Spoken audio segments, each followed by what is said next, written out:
नाटी दुल्हन। मयंक की बीवी नेहा की हाइट बहुत ही कम थी। वो इतनी नाटी थी कि लोग उसका कई बार मजाक बना देते। अरे नेहा, तेरे लिए तो मुझे किचन में टेबल रखना पड़ेगा। माँ जी, इतनी भी नाटी नहीं हूँ मैं। और हाँ, हिल्स पहनकर तो बिल्कुल आपके बराबर आ जाती हूँ।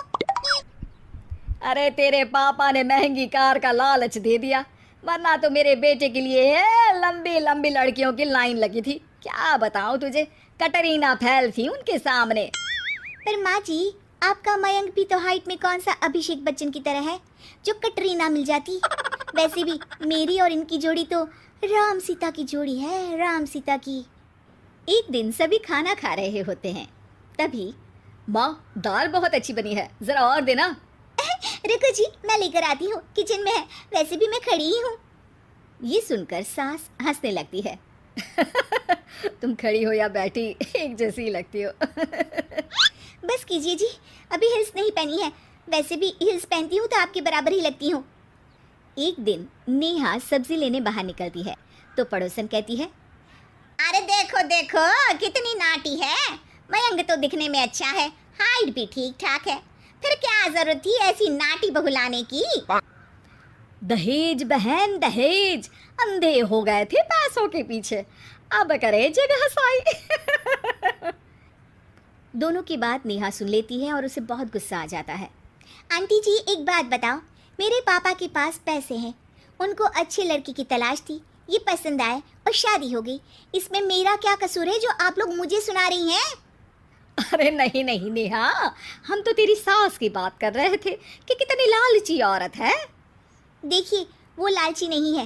हाँ, उनकी कुछ शौक है जो वो अपने बेटे से पूरा करवाना चाहती है, और देखा जाए तो उसमें उनकी गलती भी क्या है भला। अगर इन्होंने मुझसे शादी की है तो ज़रूर कुछ न कुछ तो अच्छाई नज़र आई होगी ना। और अब ना तो मैं आपकी बहू हूँ और ना ही आपके रिश्तेदारों को मुझसे मिलना है, फिर ये बात समझ नहीं आई कि आप इतना परेशान क्यों हो रही हैं।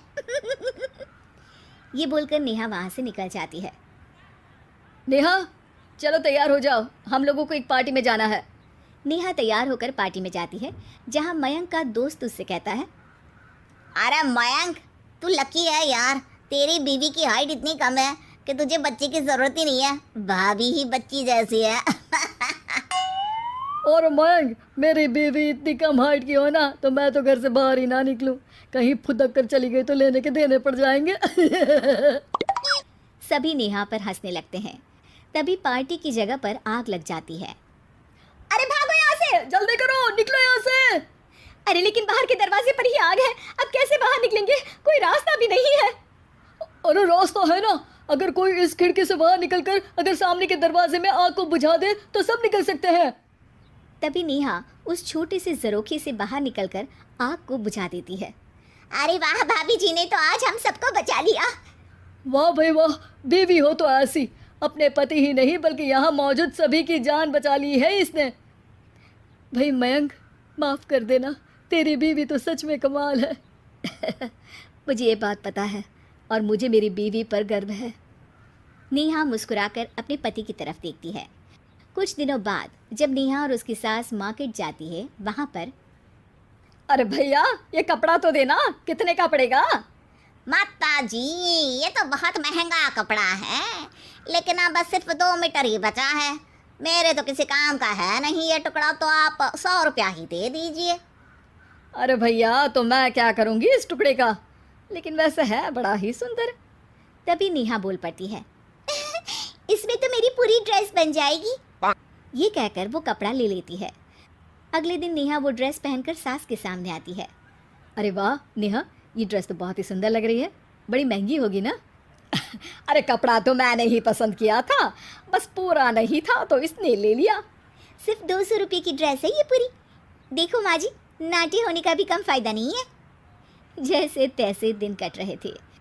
सास और पड़ोसियों के मजाक बनाने का सिलसिला चल ही रहा था कि एक दिन मोहल्ले से जोर जोर से आवाज आती है, अरे मैं मर गई, भगवान मैं क्या करूं। अरे क्या हुआ? देखते हैं तो सभी एक हॉल के सामने भीड़ लगाकर खड़े हैं। मेरा बेटा प्रिंस गड्ढे में गिर गया है। पड़ोसन जोर जोर से रोने लगती है कि तभी वहाँ नेहा आ जाती है। रोइए मत, मैं प्रिंस को लेकर आती हूँ। ये बोलकर नाटी सी पतली सी नेहा गड्ढे में घुसकर बच्ची को बाहर ले आती है।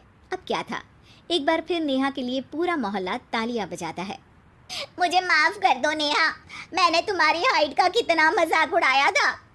कोई बात नहीं मौसी, प्रिंस ठीक है, ये बात है। अब वो दिन आता है जब सास नेहा की तारीफ करती है। वाह बहू वाह, तेरी तारीफें सुन सुनकर तो मैं खुश हो गई। आज तो तूने ये साबित कर दिया कि समाज में इंसान अपने रंग रूप और लंबाई चौड़ाई से नहीं बल्कि साहस और हौसले से काबिल कहलाता है। मुझे माफ़ कर देना बेटा।